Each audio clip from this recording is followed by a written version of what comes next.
Après avoir libéré la Normandie, les Alliés débarquent en Provence. La guerre n'est pas achevée. Et pourtant, l'actualité coloniale va basculer dans le sang. La victoire finale approche.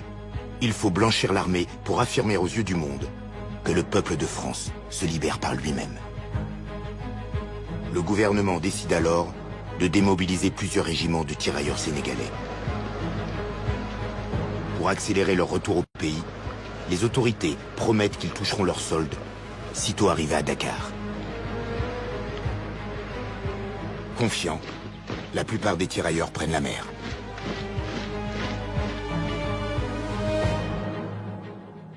Mon père s'appelait Antoine-Jean Abibou. Et il a été enrôlé dans les tirailleurs sénégalais. Ils débarquent à Dakar. Ils sont envoyés dans un camp qu'on a préparé pour eux. Il y a plus d'1 millier de personnes dans des baraquements. Et ils continuent la procédure pour se faire payer leurs émoluments, qui étaient indus. Et à force d'insister, un jour, le commandant du camp de Thiaroye leur donne rendez-vous sur la place des armes à Thiaroye. 1er décembre 1944, ils sont réveillés au clairon. On leur demande de se rassembler sur l'esplanade. Et ils s'aperçoivent qu'aux alentours du camp, le camp est complètement encerclé par toute une série de régiments divers et variés.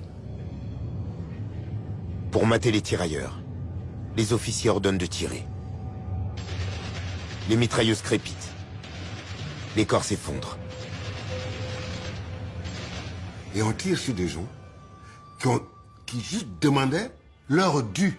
Ce n'était même pas une revendication d'augmentation de salaire ou d'un avantage particulier. Non, c'est le salaire qu'on leur devait. Ce que je sais, sinon je ne serais pas ici, c'est que mon père s'est couché tout de suite.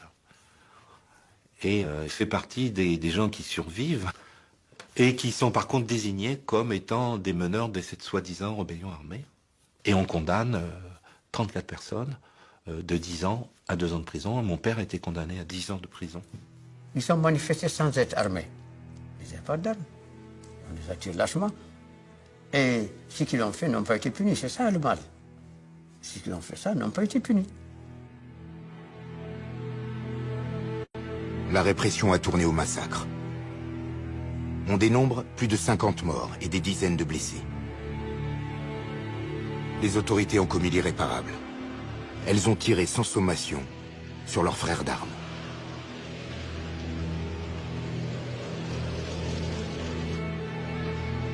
Aucune image ne témoigne de ce crime. La propagande préfère mettre en scène le retour joyeux d'un tirailleur qui ignore tout de cette tragédie. Amadouba a le sens du protocole. Il prend la tête du cortège dès que les cases sont en vue.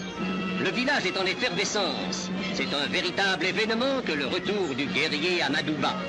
En son honneur, les tam-tams se déchaînent, les femmes dansent.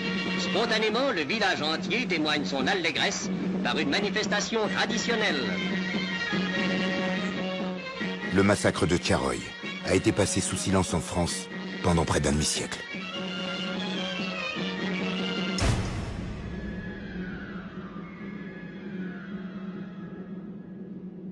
Il n'y a aucune mémoire de ça et c'est terrible.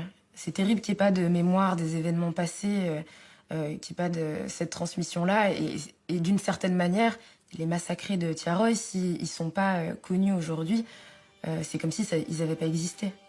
C'est quand même assez grave que l'armée française ait commis ce genre de choses, parce que ça prouve en fait que cet idéal de on libère les gens, on fait les choses parce que on veut rendre le monde meilleur et parce que on a une idéologie positive et noble derrière nous, ça prouve qu'en fait c'est pas le cas, puisque à la moindre contestation, on tue les gens.